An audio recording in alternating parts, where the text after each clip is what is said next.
اختلف الفقهاء في إجراء وصحة الأضحية بالطيور. ايوه يا فندم، اختلفوا. انا بتأسف من الخطاب الديني اللي بيجزم في هذه القضية ويقول لا تجوز الأضحية من الطيور، والأضحية يجب أن تكون من الأنعام، ولكل أمة جعلنا منسكا ليذكروا اسم الله على ما رزقهم من بهيمة الأنعام. الأنعام هي الإبل والبقر والغنم، ويدخل مع الغنم الماعز ومع البقر الجاموس، دول 5 أصناف. أقسم لك بالله هذه الآية نزلت بمناسبة الهدي الكعبة ولم تنزل بمناسبة الذبح للأضحية، لكن هو دليل مقنع لأصحابه في المذاهب الأربعة. المذاهب الأربعة أخذت بهذا القول، نحترم هذا القول. وقالوا أصل سيدنا النبي لما ضحى بكبشين، ولما أذن في الأضحية من الأنعام، الصحابة يعني ضحوا بأنعام، وده أكثر الروايات التي وردت إلينا. ابن حزم الظاهري وداود أستاذه، داود اتولد 200 أو 202 اختلاف الروايات، مات 270 هجرية. جه بعد كده الإمام ابن حزم المذهب بتاعه انتشر قوي في العراق قوي، وكان بيغلب ليه؟ لأنه بياخد بظاهر النص، فاللي بياخد بظاهر النص بيعرف يكسب أرضية وشعبية أقوى يعني، وخاصة إن جه بعد الأئمة الأربعة، فدايما الجديد بيبقى له إيه؟ شعبية كبيرة أو قبول كبير. أيوه، هو خطاب مغير للي فات.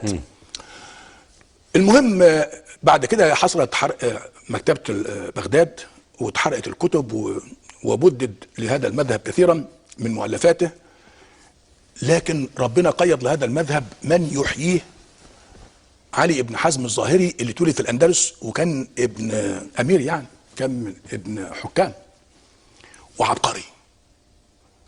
هو مؤلف طوق الحمامة، مؤلف أديب يعني، أديب وبليغ وفصيح وأصولي، له كتاب الأحكام في أصول الأحكام، هو العمدة في علم أصول الفقه إلى يومنا هذا. المهم ابن حزم ده اللي مات 456 هجرية، اتولد 354 مات 456 هجرية، أحيا المذهب في كتاب اسمه المحلى. كتاب اسمه إيه؟ المحلى. المحلى. المحلى للآثار، لأنه بيعتمد على الآثار مرويات، بيعتمد على قال الله قال الرسول قال الصحابة، يعني ده اعتمادته. فبيقول لك أنا بديك نصوص هي واضحة. فجه ابن حزم وقال إيه؟ مين قال إن الأضحية لا تجوز إلا من الأنعام؟ الأضحية تجوز من كل ما يذبح، وفديناه بذبح عظيم. ما قالش وفديناه بذبح من الأنعام عظيم، بذبح. الذبح ده صفة تكون لكل ما يذبح. السمك بيذبح؟ السمك بيذبح؟ يعني لا، السمك لا، يعني مش بيؤكل عن طريق الذبح. الذبح، دم ودمان. نعم. السمك لا يذبح. لا يذبح، نعم. لكن الطيور تذبح. ولا مؤاخذة الحيوانات التي يحل أكلها تذبح أيضا، لا تؤكل ميتة. مظبوط. فقال لك إذن يجوز الأضحية من كل ما يذبح، وخاصة ان في حديث رواه البخاري ومسلم عن ابي هريرة ان سيدنا رسول الله قال من اغتسل يوم الجمعة ثم راح في الساعة الاولى فكأنما قرب بدنه او بدنه، ومن راح في الساعة الثانية فكأنما قرب بقرة، ومن راح في الساعة الثالثة فكأنما قرب كبشا اقرا، ومن راح في الساعة الرابعة فكأنما قرب دجاجة، ومن راح في الساعة الخامسة فكأنما قرب بيضة. الامر الثاني روي عن بلال بن رباح، وده صحابي يشك في ذمته الدينيه، استغفر الله. لا طبعا، ده مؤذن سيدنا النبي، بيقول لا ابالي ان ضحيت بديك، لا ابالي ان ضحيت بديك. وقال ابو ذر مره، ابن عباس قال لغلامه خد الدرهمين دول روح اشتري بيهم لحم، وكل من يسألك وأنت تأتي في الطريق هذه أضحية ابن عباس. مرة تانية ابن عباس بيقول إيه؟ غلامه اللي هو اللي بيساعده في الحياة المعيشية أمره بشراء اللحم، جاب له 2 درهم وقال له روح اشتري يوم إيه؟ لحم، ما قالوش هات لي خروف اذبحه. فراح اشترى ب2 درهم لحم، وبيقول له اللي يقابلك في الطريق وانت جاي قول له هذه اضحيه ابن عباس، علم الناس. اظن كده فاهم في رجع. اصل انا كنت هسال حضرتك من شويه، هو ما فيش حد في كتب الفقه او في الائمه عمل قياس على القدره والاستطاعه الماليه اللي ربنا سبحانه وتعالى جعل الحج، فريضه الحج مرهونه بهذه الاستطاعه، فمن باب اولى في الاضحيه هيبقى الامر مرهون بالاستطاعه ايضا. اذا كانت بقى زي ما حضرتك بتقول قدر قليل من اللحم بقيمه ماليه اقل، مش ذبيحه كامله، وفي نفس الوقت اذا كان طائر قيمته الماليه اقل حسب الاستطاعه، ده منطق يعني. اولا في طائر قيمته الماليه اغلى. انا مع حضرتك، انا قصدي الطائر اللي هيكون صغير وعلى قدر المضحي. اسمح لي اجاوب بقى. كلام سيادتك ده سليم، بس هو مطبق حاليا في راي الفقيه. ربنا عمل ما هو اعظم. ايه ما هو اعظم؟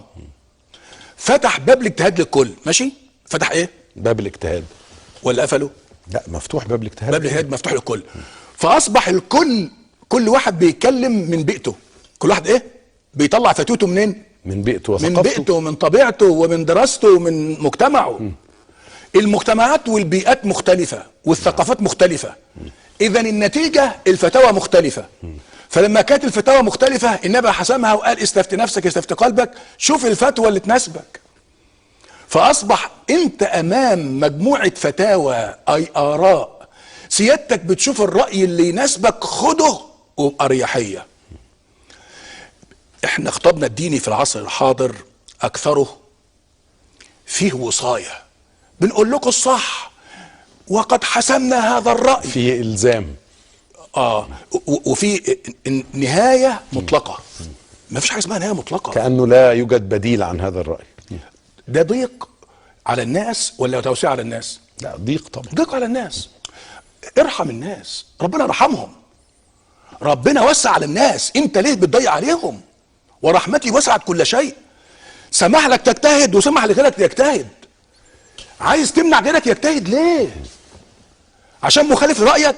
يا اخي خالف رأيك، بس ربنا رحمته تسع هذا وتسع هذا.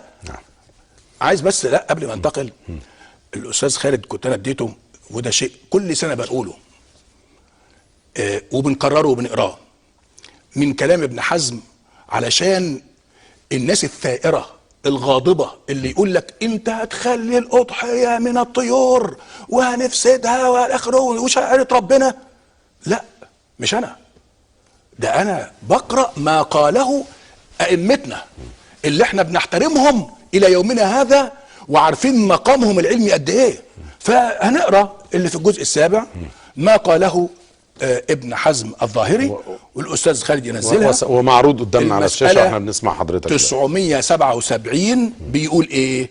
والاضحيه جائزه بكل حيوان يؤكل لحمه من ذي اربع او طائر كالفرس والإبل وبقر الوحش والديك وسائر الطير والحيوان الحلال أكله، والأفضل من كل ذلك ما طاب لحمه وكثر وغلا ثمنه. ثم قال: وقد ذكرنا في أول كلامنا في الأضاحي قول بلال: ما أبالي لو ضحيت بديك. وعن ابن عباس في ابتياعه لحما بدرهمين وقال هذه أضحية ابن عباس. اظن لما نقرا كل سنه هذا وفي شيوخ تحاول تصم اذانها ومش عاوز يسمع هذا الراي ونقول لا، يبقى احنا بنضيق على الناس. ارحموا الناس زي ما انت قلت كده.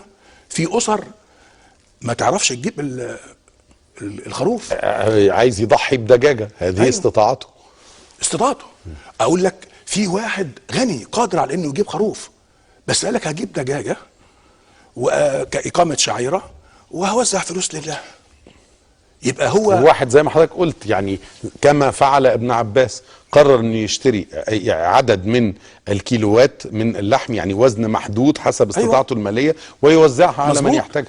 وهل ده فعل خير؟ والقياس على الذبيحه نفس الامر. وهل ده فعل خير؟ اذا على شيوخنا اللي بتتكلم في الاضاحي توسع ولا تضيق؟